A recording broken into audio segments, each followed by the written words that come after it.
se lo voy a decir, no sé si conviene que lo grabe o no, pero yo le dije que a los chicos ayer, sí, porque mamá, cambiate, mamá, que tengo que sacar. No, le digo, si la señora viene a mi casa, así me tiene que ver como soy. Claro. Me pareció a mí. Me tiene que ver como soy. Yo estoy estos batones me los hago yo. No es que los compro, esto me los hago yo todos los batones. Así, me gusta así, mira. Así que por eso digo yo tengo que estar como soy yo no tengo que estar cambiada, hecho una estaca ahí con ropa por... No, el remiendo no tiene nada que ver, porque así nos crió mamá. Mamá nos ponía los remiendos, los arreglaba la ropa. Su mamá cosía también. Sí, mamá cosía cuando éramos chicos, no, porque no podía. Después cuando éramos ya más grandes, ¿sabe qué hacía mi mamá? Que ahora le dice a los chicos, ni loco, se van. Mi mamá venía a las tiendas y compraba un rosco de tela, de eso, no sé cómo se llama, el paquete de tela, lo compraba. Así que andábamos 2 o 3 años vestidos del mismo color. Y los chicos varones con las camisas y con los calzoncillos, y nosotros con los vestidos. Y ahora no, ahora tienen que tener todos los fines de semana una ropa nueva. Cuénteme un poquito de su mamá. Mi mamá, según parece, según mi papá, mi mamá era mestiza. Era, el aspecto, todo era de, sí, de India, sí. Mi mamá usaba un pelo negro por acá, ¿vio? Ya grande, ¿no? Que al final cuando era vieja se lo hicimos cortar nosotros, después cuando no la dejamos andar con el pelo, que le decíamos, mamá, ¿qué es ese pelo? Bueno, entonces mamá se hacía un rodete para tener pelo. Después de a poquito la fuimos convenciendo que tenía que cortarse el pelo, bueno, sí. Mi mamá murió me parece que tenía 85 años, pero el pelo renegrido, unas canitas acá, mientras yo y mi hermana, la que falleció, teníamos cabezas blancas. Y ella tenía unas canitas por acá. Mi tío, el hermano de ella, murió también de 92, 93 años, sin ninguna cana, un tremendo pelo así, negro, que lo peinábamos nosotros, medía 1,90, tenía una elegancia, mi tío. Mi mamá también era grande. ¿Cómo es? Fue granadero, mi tío, y tenía todo el porte de indio, sí, los dos. Usted sabe que no conocimos ningún abuelo, ninguna abuela, lo único que conocimos de parte de mi papá, un tío, solo. Y de parte de mi mamá, sí, conocimos todos los hermanos. Según mi mamá, cuando ella nació se murió su madre. Vio que eran los sobrepartos en esos tiempos, las cosas esas raras. Bueno, cuando se murió la madre, ella cuando nació, en un momento dice que el abuelo, el padre de ella, ya tenía, sí, porque mi mamá era la más chica, tenía 5 hijos. Eran 5 hermanos ya. Entonces se murió la abuela y el padre de mi mamá, que no lo conocimos nosotros, dice que dijo que le iba a dar. Que le iba a dar. Entonces mi tío, el que yo le hablo, que digo cada rato mi tío, tenía 19 años por ahí tenía. Sí, 18, 19 años tenía. Le dijo, no la vamos a dar. Me la voy a agarrar yo. Era soltero, fue soltero toda la vida, nunca, fue siempre soltero, se murió soltero. Dice, yo la voy a criar. Bueno, se hizo cargo de mi mamá recién nacida y la crió. Bueno, cuando él le tocó el servicio militar, se presentó, que en ese tiempo se presentaban en Buenos Aires, y que le tocó granadero. 2 años. ¿Y la beba? Entonces agarró él y buscó una señora amiga, que fue la abuela que tuvimos, que no era abuela, y se la dejó. le dijo, mientras yo haga el servicio militar, me la tenés, eran amigos de ellos, era tambero, tenían tambo, o hacían tambo mi abuela, y tenía ella 6 también. Bueno, pero ella, de la parte de mi mamá, se hizo cargo de mi mamá solamente, los otros no. Y bueno, y se crió ahí, y cuando vino, claro, como todo, usted cría una criatura, la tiene, y ya después es como de uno. Cuando volvió mi tío, mi abuela Dominga, no quería que se la llevara. Ya se había hecho con las compañeras, con las hijas de ella, y estuvieron juntas, hasta que tuvieron, qué sé yo, 80 años, siempre juntas, con toda la familia, todos juntas nosotros. Y nosotros la única abuela que conocíamos. Y cuando íbamos a algún lugar, íbamos con la abuela. La abuela Dominga era una vasca dura vasca, blanca y de ojos celeste. Y cuando íbamos por ese, ella es la mamá de mamá.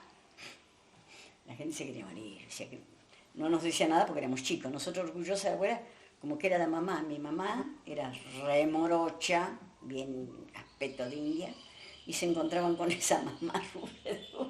Todos se pensaban que era la mamá de mi papá, porque mi papá era así, blanco de ojos celeste. ¿Ya? Y nosotros decían, no, de papá no, de mamá, la mamá de mamá. Y era una risa porque la gente la miraba a mamá y la miraba a la abuela y dije que no sé cómo será esta la mamá de ella. Así que tuvimos esa abuela, no tuvimos otra abuela. Y los tíos los tratamos muy poco. Tío sí, porque tío, el día que cuando mamá se casó ya se ubicó con mamá. Y estuvo hasta que se murió con mamá, con nosotros. Mamá se casó, mi tío Alejandro se vino con mamá. Y la verdad, porque hay que decir la verdad, mi papá era medio vaguito. Salían en los carros, faltaban 2 o 3 meses, y cuando venía de vuelta, por ahí mi mamá anotaba en el almacén, porque iba a venir mi papá con la plata y llegaba mi papá sin la plata. Entonces, ¿quién venía con la plata? Tío Alejandro. Era un... ¿Y él de qué trabajaba? Carrero con papá. Que mi papá capaz que llegaba a un boliche y se la jugaba o se la chupeteaba. Entonces venía sin plata. Y mi tío no, él ni tomaba, ni jugaba, ni nada. Y yo, ahora después de grande, pienso que mi tío venía pensando en nosotros. Él venía con la platita, él le mandaba las cuentas a mamá. Mi mamá sembrábamos papas, sembrábamos zapallo en las orillas de los campos que sembraban el trigo, como ser así la gente rica. Iba mi mamá, pedía permiso y toda la vuelta sembrábamos zapallo. Después cosechaba zapallo, mamá tenía zapallo, sandía, entonces así. Y a su vez siempre tenía una quintita. Cuando mi papá dejó los carros, que ya los carros no trabajaron más porque los sacaron los camiones, no trabajó más. De la estación La Pastora lo habíamos venido acá a la estación, que en aquel tiempo era Francisco J. Meck, la estación que está de acá, la primera, que es donde yo le digo que estaba en la Miraflores, que ahora se llama, ahora es Arroyo Hueso. Mi papá, cuando dejó los carros, se puso a trabajar en una estancia y nos habían dado permiso en un campo, los señores Sanchís, nos dieron ahí y estuvimos, era una cabaña, nos dieron un pedacito, se hizo el ranchito como siempre mi tío, hizo el ranchito y ahí estuvimos. Y cuando esa gente tuvo que entregar ese campo, y ya mi papá, porque mi papá después cuando dejó el carro, se terminó toda la mala vida de mi papá. Ahí empezó normal, trabajaba, no tomaba, eso, mi papá después ya cambió. Claro. Y yo extrañé muchísimo a mi papá, me enfermé, porque fue mi papá el primero de la familia que faltó. Y yo me enfermé de los nervios. Porque ¿Usted qué edad tenía? Cuando faltó papá, y sí, era grande, y sí, me parece, sí, cuando papá faltó ya tenía todos los chicos, yo sí, ya me tenía como... Sí, todos eran nacidos ya los nietos, yo no me acuerdo. Mi papá murió en el 81 y lo extrañé mucho, porque eso sí, él cuando estaba en casa que no tomaba, porque en casa no tomaba, cuando venían los carros eso, era buenísimo, era buenísimo papá, pero él era como yo, muy conversador, muy divertido, hablar pavadas, todo continuamente. Y yo, que me acuerdo, el único parto, la más chica. Sí. Nosotros fuimos de la estación La Pastora a Gardey en Sulki. Mamá y nosotros 5, que éramos en ese momento. En Sulki. Llegamos a Gardey, que teníamos un rancho, era invierno, el 14 de junio, trajeron un brasero de carbón y lo prendieron en la pieza, ¿vio? Para calentar el ambiente. Y bueno, nosotros nos mandaron a otra casa, a todos, a los 5 que habíamos ido.